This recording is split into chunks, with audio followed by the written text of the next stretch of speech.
Martineau. Des fois, quand on se sent contrarié, ben c'est peut-être parce qu'il touche à quelque chose.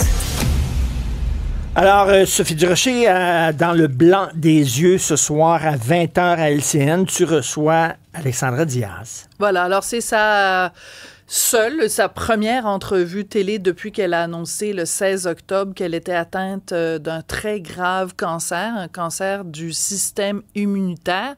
Le terme technique, c'est le lymphome du manteau. Et moi, j'étais très touchée de recevoir Alexandra parce que, bon, on peut dire que d'une certaine façon, c'est une amie, c'est quelqu'un qu'on côtoie quand même dans le milieu journalistique depuis des années. Et le contraste entre cette fille-là qui est si vivante, qui est si expressive, qui fait de la course à pied, qui fait du pilates, qui mange bien, qui fait des livres de cuisine, et la maladie, c'était comme quelque chose d'incompréhensible. Quand elle a dit son diagnostic, tout le monde a été pris par surprise. On l'a vu tout l'été parce qu'on est au même gym, qui a une piscine extérieure, puis on l'a vu régulièrement avec ses enfants. Sur le bord de la piscine, on se parlait, puis elle disait tout le temps, faut que tu achètes un air fryer. Bon, super. Mais tout ça pour dire énergique. qu'à un moment donné, pendant l'entrevue, je lui ai demandé, j'ai dit, t'as bien caché ton jeu, puis cet été, quand on se voyait au bord de la piscine, et la réponse d'Alexandra, ça a été de dire, j'étais en train de passer des tests. Et moi, je m'étais créé une petite bulle. C'est pour ça que chaque fois qu'on la voyait, elle était avec sa fille et son fils, parce qu'ils se sont vraiment créés un petit cocon, tous les trois, pour affronter ça. Et donc, il y a eu énormément de moments très, très, très émouvants pendant cette entrevue d'1 heure. Pourquoi elle a un chien sur les photos?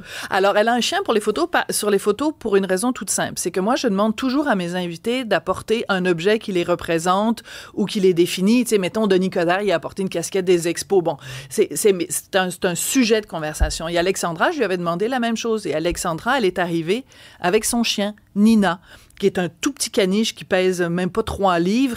Et donc, toute la dernière partie de l'entrevue, elle a fait l'entrevue avec Nina sur ses genoux. Et c'est vraiment un cas de zoothérapie. C'est-à-dire que vraiment, cette petite chienne-là sert à calmer les angoisses de quelqu'un qui est confronté à la maladie, qui est confronté, à notre finalité à tous. Et donc, c'était très touchant. Alors, évidemment, s'est posé la question à un moment donné des cheveux, parce qu'elle est déjà en train de perdre ses cheveux. Alexandra, oui, quand tu fais de la chimio, ça vient avec. C'est quoi, tu prends ta douche, puis ça part? En fait, ce que vous ne verrez pas à l'écran, c'est qu'une fois que l'entrevue, les 48 minutes d'entrevue ont été terminées, Alexandra, elle a passé, tu sais, puis à quel point elle a des beaux cheveux, Alexandra. Elle a passé sa main dans ses cheveux, puis juste comme ça, puis elle avait plein de cheveux qui lui tombaient dans les mains. Et elle m'a raconté qu'elle les mettait dans une petite boîte en carton et qu'elle allait, quand elle allait aller mieux, quand son cancer allait être terminé, qu'elle va pouvoir prendre cette boîte en carton et l'acheter puis dire, le cancer est derrière moi. On n'en est pas là aujourd'hui. Elle commence donc... Elle y croit et elle dit qu'elle veut vivre jusqu'à 100 ans comme Jeannette, mais est arrivée à un moment donné pendant l'entrevue à plusieurs reprises, des moments très touchants, mais en particulier celui-ci. Écoute, la seule chose que je voudrais en ce moment, c'est ma mère. Parce que j'aurais quelqu'un d'extrêmement intime. Tu sais, moi, mes enfants, je vais tout prendre pour eux. Mais moi, je peux pas leur donner ma peine. La seule personne qui pourrait tout prendre, c'est ma maman. Je comprends que des cheveux, c'est secondaire, je comprends, mais c'est un symbole tellement fort du cancer que c'est quand même quelque chose qui est extrêmement troublant et vulnérabilisant pour moi. Puis tous les jours, je me lève, puis on dirait que c'est comme un petit bébé, là, je me dis qu'ils sont bien accrochés.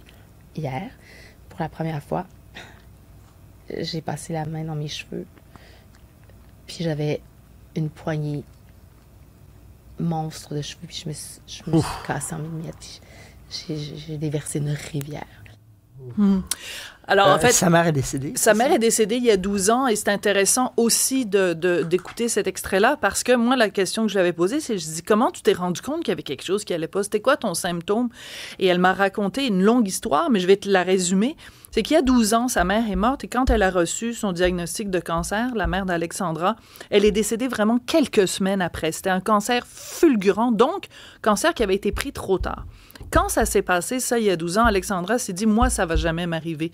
Si jamais un jour je suis malade, je veux le savoir tout de suite. Donc, de façon préventive, depuis 12 ans, Alexandra prend de ses sous, parce que ça coûte très cher, et elle se fait faire très, très, très régulièrement dans l'année un bilan complet de santé qui inclut une prise de sang. Dans des cliniques privées. Hein. Dans une clinique privée, donc ça coûte énormément de sous, mais elle considère que c'est un investissement. Donc, c'est lors d'une de ces prises de sang routinières, si tu veux, qu'elle avait, elle, incorporé dans sa vie, qu'ils ont très rapidement détecté qu'elle avait un cancer. Par contre, les symptômes, de la façon dont ça s'est manifesté, c'est qu'elle avait une rate surdimensionnée. Elle m'a dit, elle avait le ventre, à la fin de l'été, elle avait le ventre tellement gros que était aussi gros que quand elle était enceinte de 38 semaines. Donc, elle réagit bien quand même à la chimio. Je lui ai écrit ce matin, on s'échange des petits SMS, elle et moi. Et surtout, ce qui est important, c'est qu'elle a lancé cette semaine donc un programme qui est, si vous achetez un des livres d'Alexandra, surtout si vous allez sur son site à elle et que vous l'achetez là, il y a $1 pour chaque livre vendu qui est versé à la fondation de l'hôpital général juif pour la recherche sur le lymphome, mais aussi sur d'autres cancers, sur la prévention. Et je trouve ça d'une extrême générosité de la part d'Alexandra. Elle pourrait dire, elle pourrait faire un GoFundMe puis dire aux gens, envoyez-moi de l'argent parce que j'ai de la difficulté financièrement, parce que le cancer, ça appauvrit. Mais elle a choisi plutôt de faire ça puis de dire, regardez, on va aider la recherche. Oui, ça va m'aider moi, mais ça va aider la recherche. Je lui lève mon chapeau. Et je lui souhaite bonne chance, vraiment. Là. En tout cas, elle est optimiste. On va s'accrocher à ça. C'est ce soir 20h, on n'a pas le temps de parler de ton deuxième sujet, mais on en parlera lundi. À côté de la maladie d'Alexandra, de toute façon, bien des choses paraissent inutiles et superflues. Quelle fille incroyable, dynamique, vraiment. Tout ça, vraiment extraordinaire. Alexandre.